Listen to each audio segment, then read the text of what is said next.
Hello. So this is May 2018, and I wanted to show you what I received for Mother's Day this year. Several years ago, my church did a life-size model of the Old Testament Tabernacle in the book of Exodus. And we had tours, tour guides, all of that, to explain the different parts of the tabernacle and what each part symbolized. So it was an amazing event. We put it on twice, and I studied the tabernacle so that I could be a tour guide. And it was really just an amazing experience for me. And I loved studying the tabernacle so much that this year I asked my children to get me a model of the tabernacle. So that is what they did. They got me the model. And here it is. And this is the box that it comes in. It has 328 pieces to put together. All right, we have all these little packs of small pieces that will go in the model.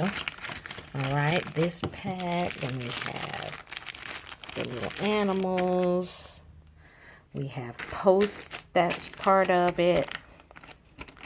These are other little odds and ends that will be part of the model.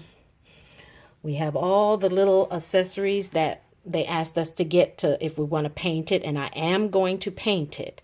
So we have acrylic paints, we have spray paints, we have metallic paints. Okay, this is my notebook where I'm going to put all my notes in, all of my scriptures and all of my notes in. And this is the base that everything is going to go on.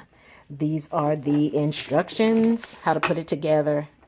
And online, they have the instructions how to paint it. So I will be referring to the online instructions how to paint it.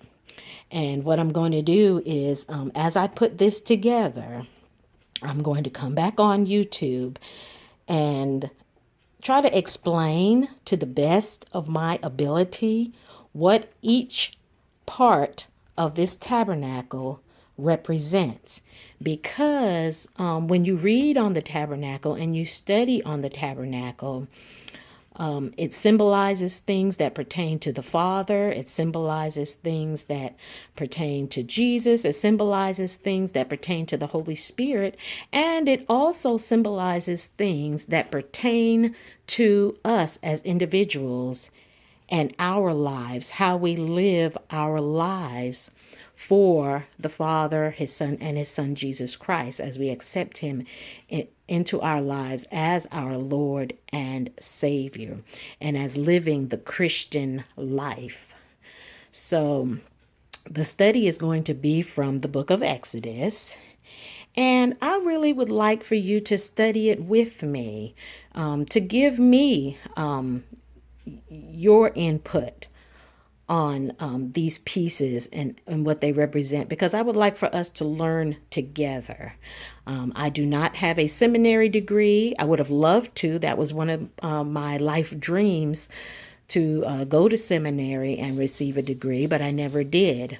But I've studied on my own, and I've learned on my own by praying, by going to church, listening to the word, growing up in Sunday school. So I have a pretty decent understanding of the word of God. And I would love to share with you what I have. And like I said, I'd like for you to share with me what you have as we study together and research the tabernacle from the book of Exodus. So I'm going to start on this project, and I'm going to take my time doing a little at a time. And as I do it, I'll come back on and we'll discuss it together. So thank you for stopping by, and you be blessed.